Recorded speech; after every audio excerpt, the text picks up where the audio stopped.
बिस्मिल्लाहिर्रहमानिर्रहीम। अस्सलाम वालेकुम। कैसे हैं आप सब? उम्मीद करती हूँ आप सब ठीक होंगे। खुश रहें, आबाद रहें, हैप्पी रहें, हेल्दी रहें, जहाँ भी रहें। अब आते हैं रेसिपी की तरफ। आज मैं बनाने लगी हूँ मटर पुलाव। आसान रेसिपी के साथ मटर पुलाव की तरकीब लेके आपकी खिदमत में हाजिर हुई हूँ। सबसे पहले चावल ले लेने जितने आपने पकाने हैं, फिर एक बड़े से बर्तन में डाल के हमको अच्छी तरह साफ़ करना है। एक एक कंकर निकाल लेना है, अच्छी तरह साफ़ कर लेंगे। इसी दौरान आप मेरे चैनल को सब्सक्राइब, वीडियो को लाइक शेयर कर दें। आपका बहुत शुक्रिया। और हाँ, बेल आइकन ज़रूर प्रेस करना है ताकि मेरी हर आने वाली वीडियो का नोटिफिकेशन आप तक पहुंच पाए। आपका बहुत शुक्रिया। अब अच्छी तरह वॉश करना है हमने चावलों को खुले पानी के साथ। नल खुला छोड़ दिया है मैंने पानी का। अब ज़्यादा पानी से वॉश करेंगे। जितना ज़्यादा वॉश करेंगे चावलों को, जितनी डस्ट लगी होती है, जो भी अंदर कचरा होता है, सारा साफ़ हो जाता है और बहुत अच्छे बनते हैं। खिले खिले चावल बनते हैं, जुड़ता नहीं है अगर अच्छी तरह वॉश करेंगे। वॉश करने का मकसद यही है, साफ़ वॉश करने का, कि चावल खिले खिले बनेंगे, जुड़ेंगे नहीं। ये देखिए पानी बिल्कुल साफ़ हो चुका है चावलों का। अब 20 से 25 मिनट भिगो के रख दूँगी। इसी दौरान हम तड़का शुरू करते हैं चावलों का। 1 कप तेल गरम किया है। इसमें मैंने अब 2 अदद प्याज स्लाइस करके डाल दिए हैं। दरमियाने साइज़ के प्याज थे। अब प्याज को ब्राउन करना शुरू करूँगी। ये देखें प्याज का कलर चेंज होना शुरू हो चुका है। प्याज थोड़ा सा मैं डार्क रखूँगी क्योंकि मुझे थोड़ा सा डार्क रंग चाहिए चावलों का। बहुत कम मसाले डालेंगे। छोटी इलायची के दाने हैं, लौंग है, 2 बड़ी इलायची के दाने और 1 चम्मच ज़ीरा, सफ़ेद ज़ीरा, बस। और कोई मसाला नहीं डालेंगे।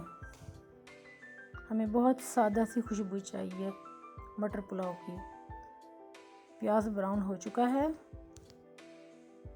अब इसमें मैं यहाँ पे थोड़ा सा पानी डालूँगी कि जितना ब्राउन हो चुका है प्याज का प्रोसेस यहीं रुक जाए, मज़ीद ब्राउन ना हो। अब यहाँ पे 1 चम्मच डालूँगी मैं लहसुन का। लहसुन डाल रही हूँ 1 चम्मच, अदरक नहीं इसमें डाला मैंने, ना ही हरी मिर्च डाली है, सिर्फ लहसुन को पीस लिया है। लहसुन भूनूंगी यहाँ पे। लहसुन का कच्चापन ख़त्म करके अब यहाँ पे मैं डाल दूँगी मटर। फ्रोज़न मटर है मेरे पास, 1 प्याली भर के डाल दिया है। ज़्यादा मिकदार में मटर लेके निकाल के उनको वॉश करके फिर मैं फ्रीज़ कर देती हूँ। फिर जब जिस सालन में डालने हो निकाल लेती हूँ। और यहाँ पे मैंने लिया है नमक और पिसा गरम मसाला मिक्स, 2 चम्मच नमक लिया है।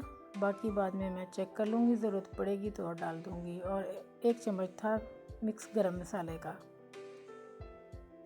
थोड़ा सा भूनेंगे मटर को, मिक्स करेंगे सिर्फ, और पानी डाल देंगे अब अपने चावलों के हिसाब से। पानी डाल दिया मैंने। पानी डालने के बाद यहाँ पे मैं 4 से 5 हरी मिर्चें डाल रही हूँ कट करके। हरी मिर्चें आपने पानी में डालनी है ताकि हरी मिर्च की खुशबू पानी के अंदर जज़्ब हो जाए। तड़के में, मसाले में पहले नहीं डालनी।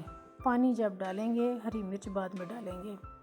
ढक्कन लगा के अब मैं बॉयल होने के लिए छोड़ दिया है। जैसे पानी बॉयल होना शुरू हुआ है, अब मैं यहाँ पे चावल डाल रही हूँ। चावल डाल दिए। जैसे पानी बॉयल होना शुरू हुआ, चावल डाल दिए। ढक्कन लगा दिया था थोड़ी देर के लिए मैंने। अब ढक्कन उतार लिया। थोड़ा सा पानी है अभी चावलों में। अभी पानी खुश्क होगा तो फिर मैं दम लगा दूँगी। दम लगा दिया। 10 से 15 मिनट का दम लगाएंगे और 10 से 15 मिनट चूल्हा बंद करके दम पे ही रहने देंगे। ये देखिए डिश आउट कर रही हूँ मैं। बहुत ही खिला खिला चावल खुशबूदार बना है मेरा, बहुत प्यारी खुशबू आ रही है। जैसे मुझे चाहिए थे वैसे बने हैं। शामी भी मैंने साथ फ्राई कर लिए हैं, रायता भी साथ बना लिया है। और अब दे मुझे इजाज़त, आप ले मटर पुलाव का मज़ा। मुझे रखें दुआओं में याद। मिलेंगे अब नई रेसिपी के साथ, तब तक के लिए अल्लाह हाफिज़।